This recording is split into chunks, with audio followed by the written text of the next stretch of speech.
Para que ese día Dios esté acompañándonos con el clima, su presencia es garantizada y te invito para que invites, que no te quedes sin venir con alguien porque estamos de festejo, por la gloriosa experiencia de vivir tantos años de victoria en Cristo Jesús. Así que en el gimnasio de la escuela normal, muy cerquita de aquí, por entrada de la calle Avellaneda, vamos a estar allí, Dios mediante, celebrando nuestro aniversario.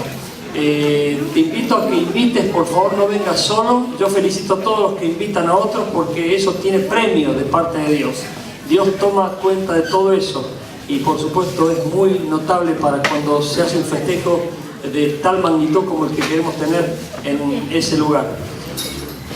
El domingo que me tocó predicar a mí último, quedó una palabra picando, no sé si la recordarás, pero dije con mucho énfasis que la voluntad de Dios garantiza la bendición de Dios. ¿Te acordás?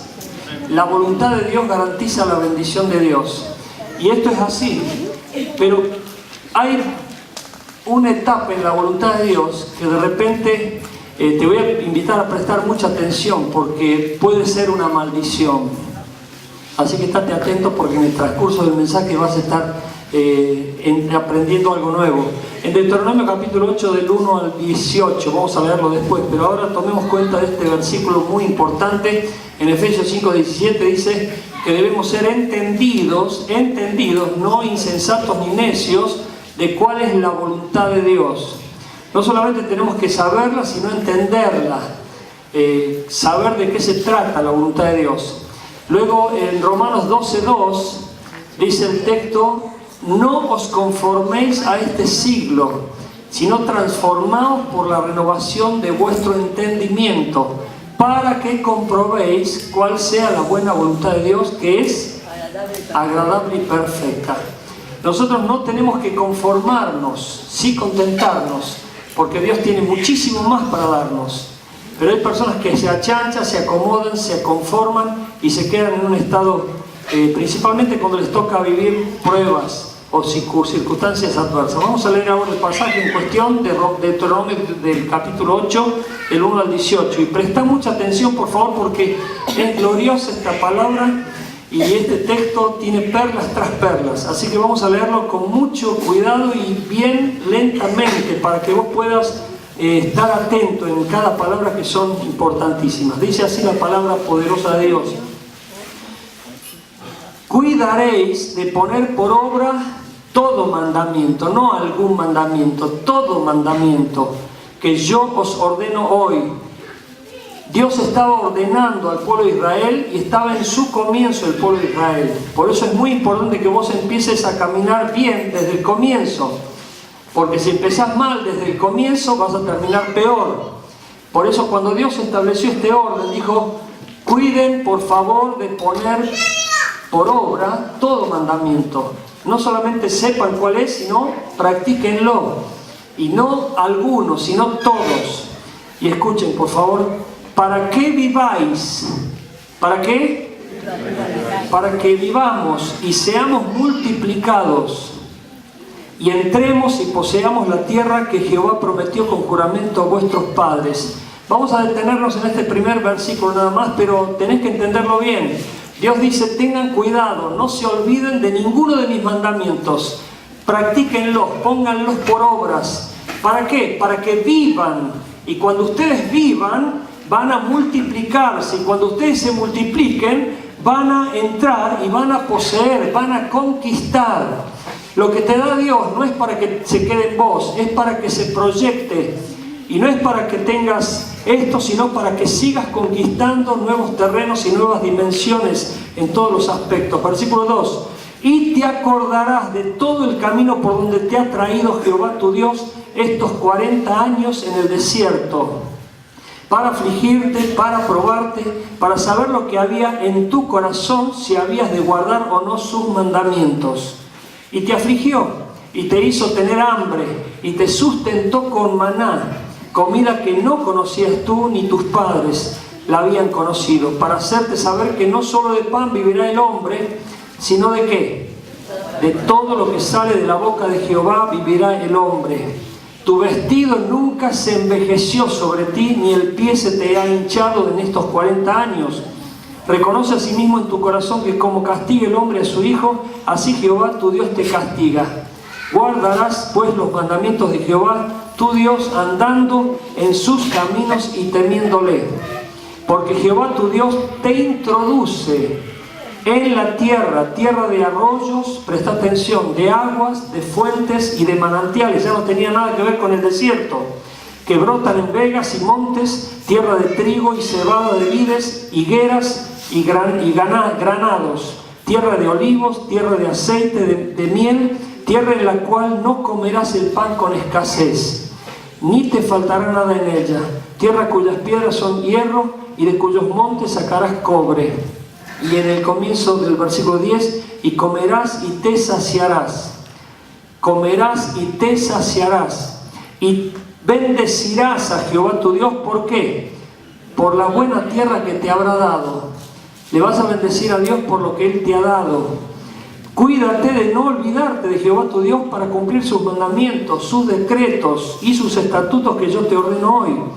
No suceda que comas y te sacies y edifiques buenas casas, no una casa, sino buenas casas en que habites, y tus vacas y tus ovejas se aumenten, y la plata y el oro se te multipliquen, y todo lo que tuvieres se aumente, y se enorgullezca tu corazón, y te olvides de Jehová tu Dios, que te sacó de tierra de Egipto, de casa de servidumbre, que te hizo caminar por un desierto grande y espacioso, lleno de serpientes ardientes y de escorpiones, en otras palabras, llena de demonios y de sed, donde no había agua, y Él te sacó agua de la roca del pedernal, que te sustentó con maná en el desierto, comida que tus padres no habían conocido, afligiéndote y probándote para a la postre hacerte bien. Y digas en tu corazón: mi poder y la fuerza de mi mano me han traído esta riqueza. Sino acuérdate de Jehová tu Dios, porque Él te da el poder para hacer las riquezas, a fin de confirmar su pacto que juró a tus padres, como en este día. Subraya este último versículo y lo leemos nuevamente. Y presta atención. Sino acuérdate de Jehová tu Dios, porque Él te da el poder para hacer las riquezas, a fin de confirmar su pacto que juró a tus padres, como en este día. La primera recomendación que Dios le hizo al pueblo era cuidar de poner por obra todos los mandamientos. Y es muy importante que nosotros prestemos atención aquí, porque los mandamientos de Dios son la fuente de bendición para nuestras vidas. Obedecer a Dios trae premio, desobedecer a Dios, castigo. Por eso la prueba para el pueblo de Israel en el desierto de 40 años prolongados dejó de ser una prueba para convertirse en un terrible castigo. ¿Por qué? Porque murieron casi todos, excepto Josué y Caleb, porque tenían otro espíritu, pero la mayoría fue desbandado en el desierto. Y hay personas que están en pruebas y de repente se hunden en depresiones, en quejas, en amarguras, en maldiciones, y esa prueba se convierte en un verdadero castigo. Y hay personas que tienen pruebas crónicas, no salen. ¿Por qué? Porque no están aprendiendo la lección. Toda prueba es una oportunidad para que Dios obre en nuestra vida, para que Dios forme nuestra vida, para que Dios trabaje en nuestro carácter y vaya moldeando nuestra vida para que le agrade, para que le honre, para que lo glorifique a Él. Y no para que viva en este mundo sufriendo innecesariamente. Para que vivas el primer punto: obedecer los mandamientos de Dios, reconocer y obedecer la voluntad de Dios, y eso va a resultar en vida para tu vida. Vida abundante, vida plena. En la bendición de Dios está la fuente de todo gozo y de riqueza. Pero la bendición está supeditada a la obediencia, y principalmente a la obediencia de la voluntad de Dios. ¿Me va siguiendo? Por lo tanto, obediente a la voluntad de Dios, eso desata bendición para tu vida, vivifica tu vida. Y esa vida nueva de una persona obediente a la voluntad de Dios va a resultar en multiplicación en todos los aspectos, pero también en conquista, para que entres y poseas la tierra. Hay muchas personas que se quedan mirando la tierra de lejos, Hay muchas personas que dicen cómo me hubiera gustado ser o cómo me hubiera gustado tener, pero nunca tuvieron ni nunca fueron. ¿Por qué? Porque quedaron en una mera ilusión. Pero las personas que realmente obedecen a Dios entran, toman dominio, poseen, conquistan y le dan gloria a Dios con todo lo que son y con todo lo que hacen y con todo lo que tienen. Por eso vos tenés que en esta noche tomar una decisión muy importante, ya lo vas a ver. La segunda cosa que le recomendó Dios al pueblo es acordarse de todo el camino. En otras palabras, es como decirle, acordate de dónde te saqué. ¿Te acordás de dónde te saqué? Y a mí me llena de gozo ver a personas que, al igual que yo, llegamos a la iglesia arrastrándonos. Y Dios en su misericordia nos cobijó, nos levantó, nos sacó del pozo cenagoso de la desesperación y puso nuestros pies sobre roca sólida y agregó un cántico nuevo a nuestra boca. Por eso cantamos y glorificamos a Dios a viva voz. ¿Por qué? Porque Él nos liberó, Él nos bendijo, nos salvó, nos rescató de una vana, miserable, pecaminosa y maligna manera de vivir. Y hoy, por la gracia, por la misericordia de Dios, podemos estar en su camino, en su iglesia, dándole gloria y honra, porque Él se merece todo. En otras palabras, Dios le dijo al pueblo de Israel, no se olviden que los saqué de Egipto. ¿Qué es Egipto? Egipto es el símbolo del pecado, de la maldición, de las garras de Satanás, de estar allí sufriendo la esclavitud bajo el yugo del diablo. Yo los saqué, dice Dios. No se olviden de eso, pero también no solamente los saqué con mano fuerte y poderosa, si te acordás, si has leído la Biblia, sino que los acompañé a lo largo de todo el trayecto de su peregrinar por el desierto. Y no fue así nomás. Les di milagros, les di señales, les di maravillas, hice de todo con ustedes. No les faltó nunca nada. Les proveí calzado, no se les gastó. Ropa, vestimenta tampoco, ni se les rompió. Les di codornices, les di maná. No les faltó pan, no les faltó comida, no les faltó el agua. Tuvieron todo lo que necesitaban para esa travesía. Esto es lo que quiere decirles Dios. No se olviden de dónde han salido, no se olviden de dónde, cuál fue el peregrinar hasta llegar hasta donde hoy están. Por eso hay personas que son ingratas a quienes les han ayudado. Y hay gente que se queja diciendo, usted no sabe, pastor, yo lo ayudé, le di todo y ahora mire cómo me paga, me olvidó, me ignora. Qué triste es que muchas personas no recuerden los favores recibidos y estén siendo poco generosos para aquellos que han sido realmente buenos y de bendición para sus vidas. Por eso no te olvides de aquellos que han sido los que te han favorecido. Es lo que nos está diciendo Dios. Dios te ayudó, te bendijo, pero también te afligió, dice la palabra, para probarte. Y dice algo más, el versículo 2, para saber lo que había en tu corazón. ¿Estás atento? ¿Acaso Dios tiene necesidad de saber lo que hay en nuestro corazón? Dios ya lo sabe. El problema es que vos o yo no lo sabemos. Y día tras día nos damos cuenta que nuestro corazón es como una caja de Pandora, que siempre tiene sorpresas. Y siempre hay cosas nuevas. Y vos vas a ir descubriendo cosas que vos ni siquiera sabían que estaban ahí. Pero hay personas que de repente no saben lo que hay en su corazón. Y la Biblia dice claramente que en nuestro corazón hay perversidad, hay engaño. Dice la Biblia, engañoso es el corazón más que todas las cosas y perverso. ¿Quién lo conocerá? Pues Dios a veces permite que nosotros vivamos tiempos de prueba para que salga a flote lo que hay en nuestro interior.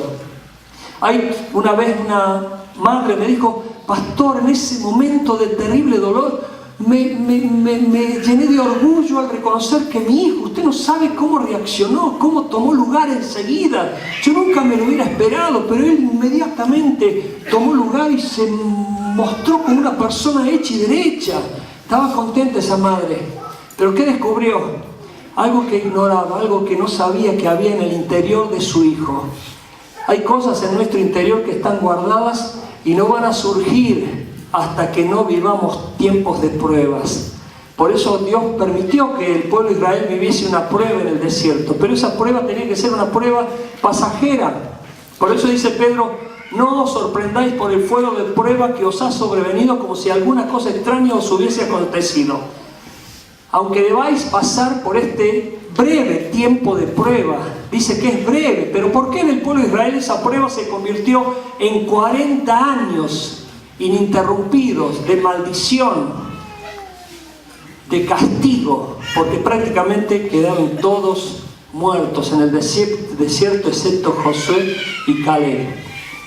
Hay personas que no se dan cuenta que la prueba tiene un propósito glorioso, y es formar nuestro carácter, moldear nuestro carácter, es trabajar en nuestro interior para que se manifieste Cristo y nosotros podamos actuar conforme a la voluntad de Dios y no a la voluntad de nuestro corazón. Porque muchas personas en medio de la prueba lo primero que hacen es echar culpas. Yo estoy así por el gobierno, yo estoy así por mi jefe, yo estoy así por el pastor, yo estoy así por mi papá, yo estoy así por el vecino, yo estoy así por fulano o mengano. Por eso Dios quiere que nosotros conozcamos nuestro corazón, para que sepamos que nosotros somos los peores enemigos que tenemos. Por eso dice el libro de Proverbios: aquel que puede gobernarse a sí mismo puede gobernar una ciudad.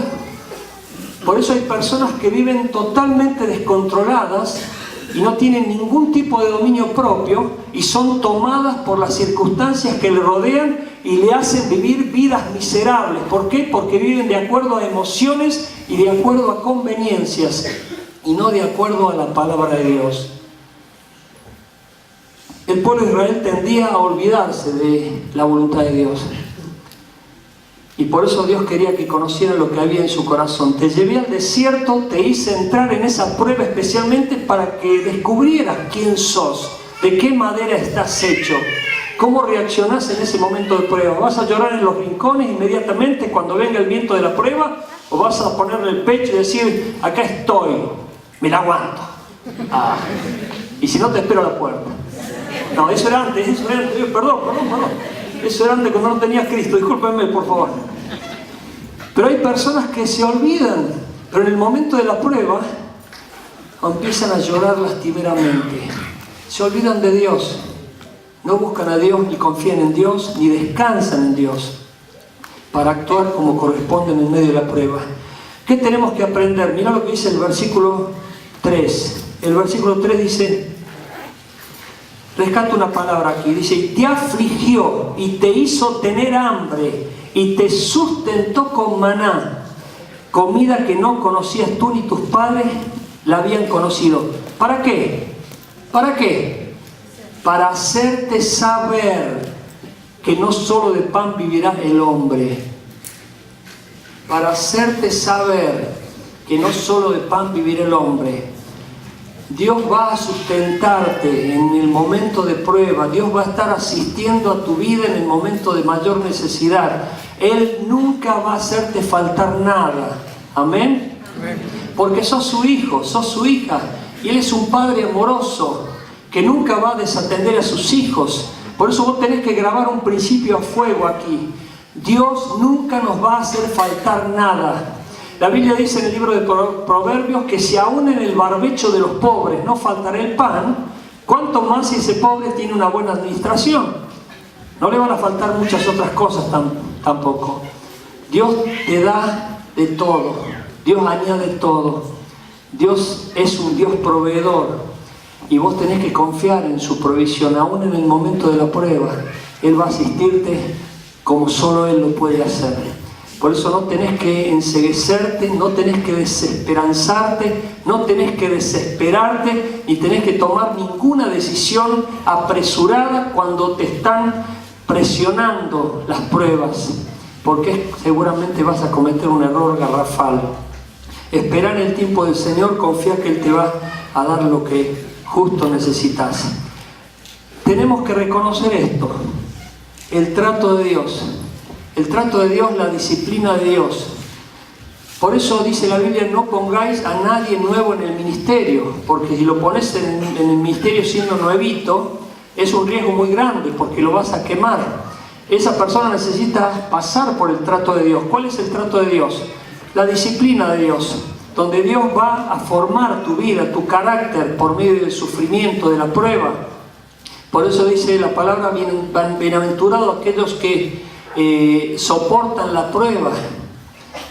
Hay personas que no la soportan la prueba porque directamente no la aceptan como algo que viene de parte de Dios para formarnos, y no necesariamente se tiene que convertir en un castigo para condenarnos.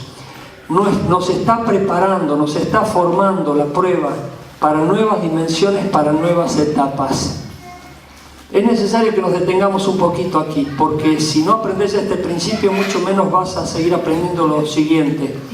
Es como cualquier padre que tiene que disciplinar a sus hijos. Se portan mal, los tiene que disciplinar. El padre tiene que reorganizar la vida del hijo, reorientar la vida del hijo, enfocar la vida del hijo, dirigir la vida del hijo para que no se equivoque, para que no sufra, para que no esté haciendo daño o dañándose a sí mismo. Bueno, exactamente es con Dios.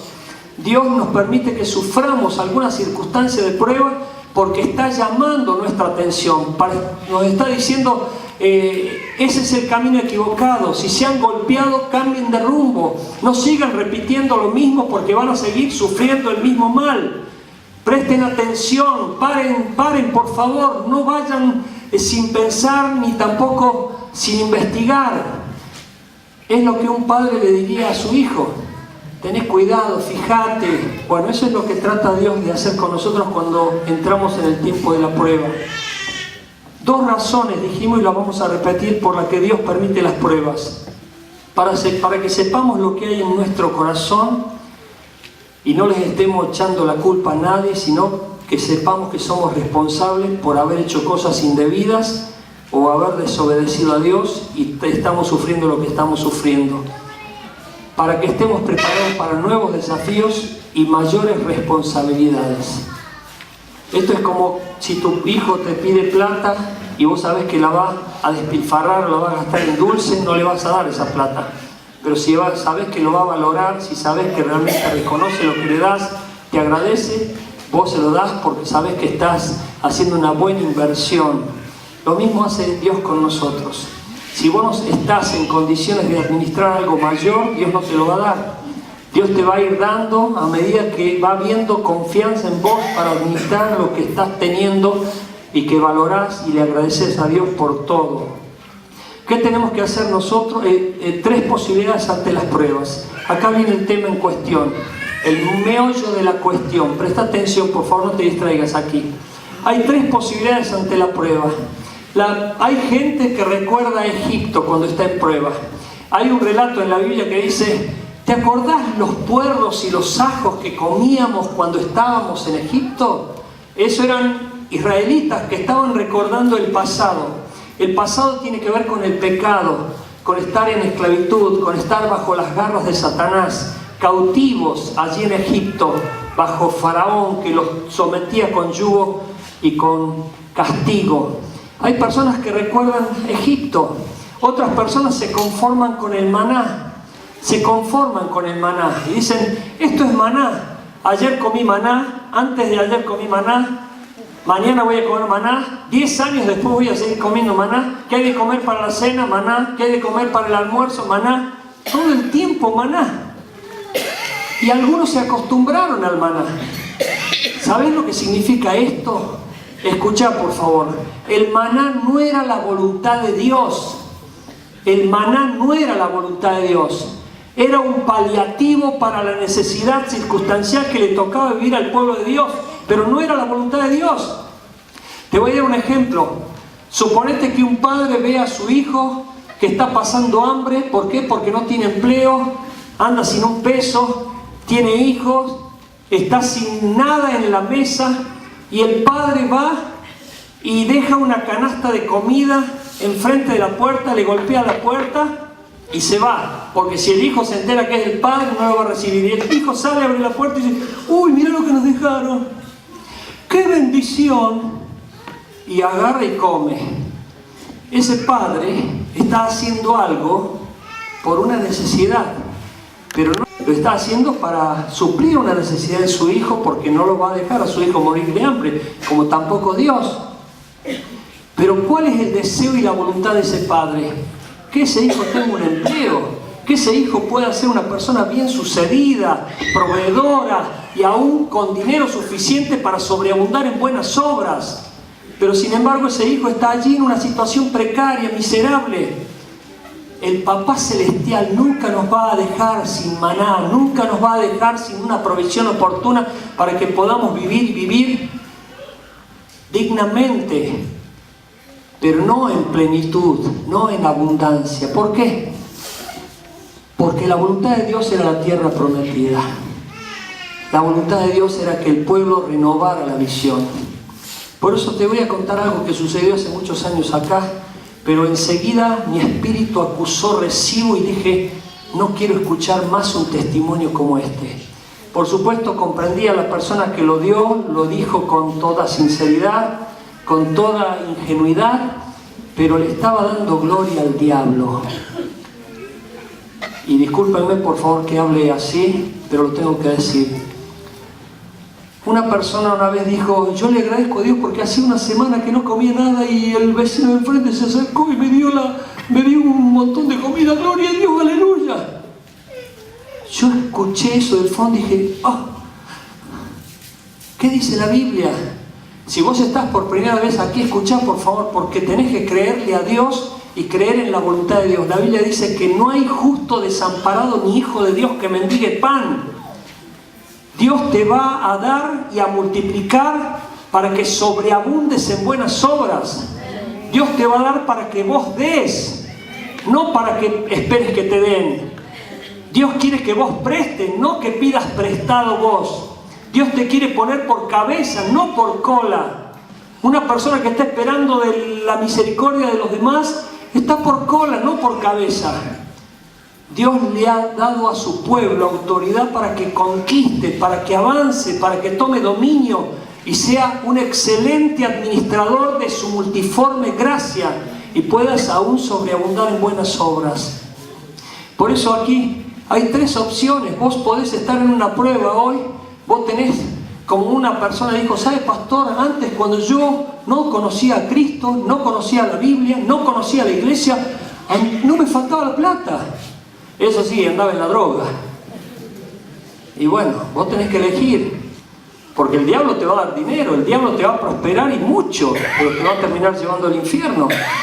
Pero lo que te va a dar Dios viene añadido con paz y gozo, y vas a disfrutarlo todo. Amén. Porque Dios no es deudor de nadie. Hay personas que dicen, me conformo, esta es la situación que me tocó vivir, esta es la carga, este es el sufrimiento y yo voy a vivir siempre esto, y viven lastimeramente llorando, miseria, diciendo, esta es la suerte que me tocó. Mentira del diablo. Dios tiene una tierra prometida para cada uno de nosotros, tiene una provisión de gloria para cada uno de nosotros. No te dejes engañar por Satanás. Eso es acostumbrarte, conformarte al maná. Dios tiene una tierra de provisión, de bendición para tu vida. Por eso vos tenés que confiar en Dios y creerle a Dios y hacer la voluntad de Dios, y lo demás Dios lo añadirá. Siguiente punto, cuidarte y velar. No te olvides de Dios. Dice, no vaya a ser que Dios te bendiga y te olvides de Él. Como hay personas que dicen, vengo porque quiero que oren porque no tengo empleo. Dios me da un empleo y ¡pum!, se borran de la iglesia. Y cuando yo los encuentro en la calle, digo, ¿qué te pasó? Y no, pastor, estoy trabajando muchísimo. A ese trabajo te lo puso el diablo. Porque si te quita de las cosas santas, te lo pone el diablo. Porque todo lo que no le damos a Dios, le terminamos dando a Satanás. Por eso tenemos que tener mucho cuidado nosotros y velar y no olvidar a Dios y su misericordia. Dice el versículo 14 que no nos tenemos que enorgullecer. Hay personas que dicen, esto lo conseguí yo, esto lo hice yo, por mis estudios, por mi capacidad, por mis contactos. Es Dios el que está detrás, quien te da la salud, quien te da la sabiduría, quien te da las oportunidades, quien te abre las puertas, quien te confirma en todas las cosas para que ningún bien te falte. Por eso no te olvides de Dios, ni darle la gloria a Dios, ni agradecerle a Dios, ni de reconocer a Dios. Por eso cuando alguien me dice, pastor, mañana voy a Buenos Aires, si Dios quiere. Mañana me voy a encontrar con fulano, si Dios quiere. La semana que viene voy a cerrar un contrato, si Dios quiere. Es Dios el que está por sobre todas las cosas. Si lo reconocemos en primer lugar a Él, te puedo asegurar que todas las cosas nos van a ser añadidas y no vamos a tener falta de ningún bien. Amén. Amén. Y por último, subraya este versículo 18 y oro para que lo entiendas, iglesia, porque en este mundo hay mucho afán por ganar, por tener, codicia, avaricia, ambición desmedida, quiero más y más y más. Y es una de las cosas que yo les advierto a los empresarios jovencitos, porque yo lo fui, y a mí también me pasó de querer tener más y más y más, y todo sonreía, todo iba bien, y cada vez tenía más clientes y más clientes y más clientes, pero así mi vida estaba partiéndose y estaba sufriendo terribles dolores. Que tengas cuidado y de que tengas equilibrio y que no te olvides que Dios tiene que estar en primer lugar siempre. Dice el libro de Deuteronomio 8:18, si no, acuérdate de Jehová tu Dios, porque Él te da el poder para hacer las riquezas, a fin de confirmar su pacto que juró a tus padres como en este día. Yo te puedo asegurar, porque lo he visto tantas veces, que si vos hoy pones en tu corazón el deseo de confirmar el pacto de Jehová, con todo lo que tengas, Él te va a añadir una unción especial para hacer riquezas. Y esas riquezas van a confirmar su pacto. Porque dice la Biblia, buscar primeramente el reino de Dios y su justicia, y todas las demás cosas te serán añadidas. Pero las personas hacen al revés. Las personas salen a buscar el mango, andan desesperados, andan especulando, andan todo el tiempo con miedos y temores y ansiedades, y lo olvidan a Dios, lo dejan a Dios de lado. Y Dios te va a dar sabiduría, te va a dar equilibrio, te va a dar salud, te va a dar paz, te va a dar gozo y te va a dar la capacidad de que administres su multiforme gracia. Lo que te va a dar Dios lo vas a disfrutar y lo vas a multiplicar en gran manera y vas a ser un conquistador. ¿Lo estás creyendo? Por eso Dios te va a dar el poder para hacer las riquezas, pero pon en tu corazón confirmar su pacto, confirmar su pacto. Confirmar su pacto, y su pacto es la redención de la humanidad, es hacer que el reino de Dios se extienda, la iglesia crezca, sea realmente proyectada en muchas áreas en las que vamos a estar proyectando. Dentro de poco vamos a estar convocando una reunión para todos los que aman la iglesia, y los que ya son viejitos de aquí saben a qué me refiero. Si vos no amás la iglesia, no tenés por qué venir. Pero si amás la iglesia de Jesucristo, tenés que estar presente. Así que vamos a estar terminando. Ponete de pie, por favor.